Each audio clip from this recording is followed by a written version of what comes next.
আমার রাগ ভাঙাতে ফুচকাই যথেষ্ট। আসসালামু আলাইকুম, কেমন আছেন সবাই? আল্লাহর রহমতে আমিও অনেক ভালো আছি। তো ভিডিও শুরুতে তোমাদেরকে কি সুন্দর সুন্দর ফুচকা দেখাইতেছিলাম। ফুচকা খেতে কার কার ভালো লাগে অবশ্যই কমেন্ট বক্সে কমেন্ট করে দিবা। আর তোমাদেরকে একটা কথা বলতে চাই, সেটা হচ্ছে এখনও যারা আমাকে ফলো দাও নাই তারা অবশ্যই আমাকে ফলো দিয়ে আমার পাশে থাকবা। আর আমরা যাইতেছিলাম এসপি পার্কে, তার কারণ ছিল আমার হাজব্যান্ডের বন্ধুর ওয়াইফ প্লাস ভাগ্নি। তো ওরা আসছে, ওদেরকে একটু এসপি পার্কে দিয়ে ঘোরাবো, সেজন্য আমরা চলে যেতেছিলাম। যদিও একটা রিক্সায় হবে না, সেজন্য আরেকটা রিক্সা নেওয়া হয়েছে। তাই ভাবলাম যেহেতু একটু ঘুরবো, সেক্ষেত্রে তোমাদের সাথে একটু শেয়ারও করে ফেলি। তো ভয়েস কভার দিতে দিতে কেমন যেন গান বলতে ইচ্ছে করতেছিল। এই পথ যদি না শেষ হয় তবে কেমন হতো তুমি বলো তো। গান গাওয়ার সময় আবার পরে ভাবলাম যে আশেপাশে যত পশু পাখি আছে সব চলে আসবে, সেজন্য গান বন্ধ করছি। আর আমরাও চলেও আসছি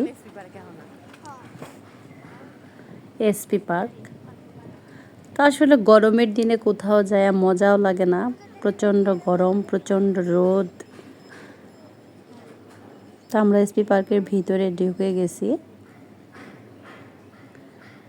আসলে এখানে দেখার মতো এরকম কিছু নাই, বাচ্চাদের জন্য কয়েকটা রাইডার আছে, একটু সেখানে খেলবে।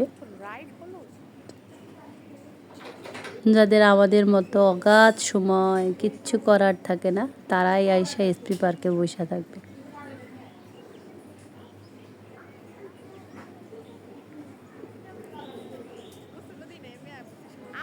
এই প্রচণ্ড গরমে খুব একটা লোকজন নাই, আমাদের মতো কয়েকটা পাগল এসপি পার্কে আসছে ঘোরার জন্য।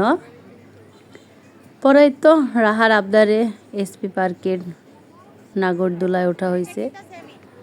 তো নাগরদোলার একটাই সমস্যা, পিপিলিকার মতো যাদের হাড়ের সমস্যা বা ভয়ে উঠতে পারো না, তাদেরকে আমি সাজেস্ট করতে পারি তারা অবশ্যই এসপি পার্কের যে নাগরদোলা আছে সেখানে উঠতে পারো। পিপিলিকা না, মানে কচ্ছপের চাইতেও স্লো, এখানে ভয়ের কিছু নাই, স্লো মোশন। আর আমার ভিডিও তোমাদের কাছে কেমন লাগলো অবশ্যই কমেন্ট বক্সে কমেন্ট করে দিবা। যদি ভালো লেগে থাকে তাহলে অবশ্যই শেয়ার করে দিবা।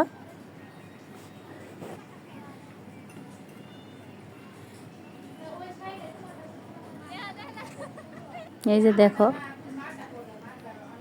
কি পরিমাণ স্লো। আর এত স্লো নাগরদোলা দেখে আমার ভালো লাগে না, সেজন্য আমি উঠি না এখানে। তো তার চেয়ে টাকা ছাড়া দোলনায় উঠে আমি দোল খাইতেছিলাম।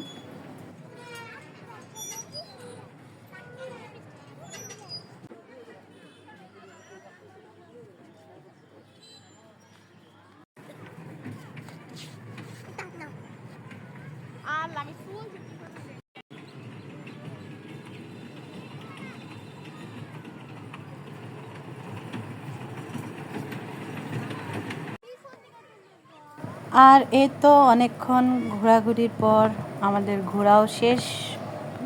বাই বাই জানাইতেছিলাম এসপি পার্কে। তো আজকের ভিডিও এই পর্যন্তই। আল্লাহ হাফেজ।